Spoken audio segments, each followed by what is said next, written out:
Hi friends, corona പകരുന്ന ഈ കാലത്ത് തൊണ്ടയ്ക്ക് വേദനയും ചുമയും ഉണ്ടാവാതിരിക്കാൻ ഐസ്ക്രീം കഴിക്കുന്നത് ശരിയല്ലല്ലോ. അപ്പോൾ നമ്മൾക്ക് അതിന് പകരം സ്വാദിഷ്ടമായ ഫ്രൂട്ട് സലാഡ് എങ്ങനെ ഉണ്ടാക്കാം എന്ന് നോക്കാം. നമ്മുടെ വീട്ടിലുള്ള ഏത് ഫ്രൂട്ട്സും ഇതിനുപയോഗിക്കാം. ഫ്രൂട്ട് സലാഡിന് ആവശ്യമായ സാധനങ്ങൾ: തണ്ണിമത്തങ്ങ, ആപ്പിൾ, മുന്തിരിങ്ങ, പപ്പായ, മാങ്ങ, പേരയ്ക്ക, ഓറഞ്ച്, കാഷ്യൂനട്ട് ആൻഡ് ബദാം 15 എണ്ണം വീതം, തേൻ, കറുവപ്പട്ട പൊടിച്ചത്. ഫ്രൂട്ട്സ് എല്ലാം ഓരോ കപ്പ് വീതം ചെറിയ ചതുരത്തിൽ കഷ്ണങ്ങൾ ആക്കുക. കശുവണ്ടി പരിപ്പും ബദാമും ക്രഷ് ചെയ്ത് വയ്ക്കുക. ഒരു വലിയ ബൗളിലേക്ക് മുറിച്ചു വെച്ച ഫ്രൂട്ട്സ് ഓരോന്നായി ഇടുക.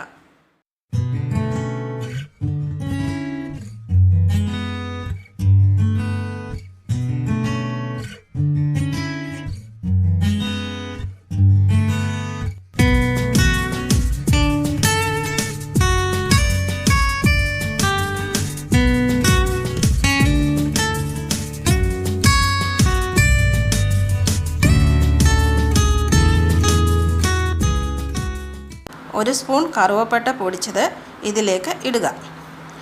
ക്രഷ് ചെയ്ത കശുവണ്ടി പരിപ്പും ബദാമും ഇതിലിടുക.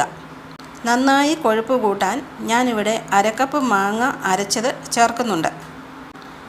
ഇതെല്ലാം നന്നായി ഇളക്കിയെടുക്കാം.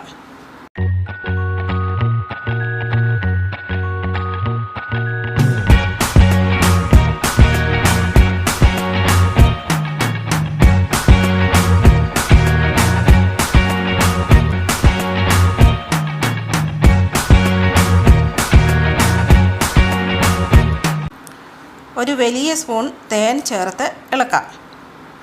മധുരം പോരെങ്കിൽ കുറച്ചുകൂടി ചേർക്കാം. അപ്പം നമ്മുടെ ഫ്രൂട്ട് സലാഡ് റെഡി. ഇത് കുറച്ചു നേരം ഫ്രിഡ്ജിൽ വെച്ച് തണുത്തതിന് ശേഷം കഴിക്കാം. ഈ ചൂടുകാലത്ത് കഴിക്കാൻ പറ്റിയ ഹെൽത്തിയായ സലാഡാണിത്.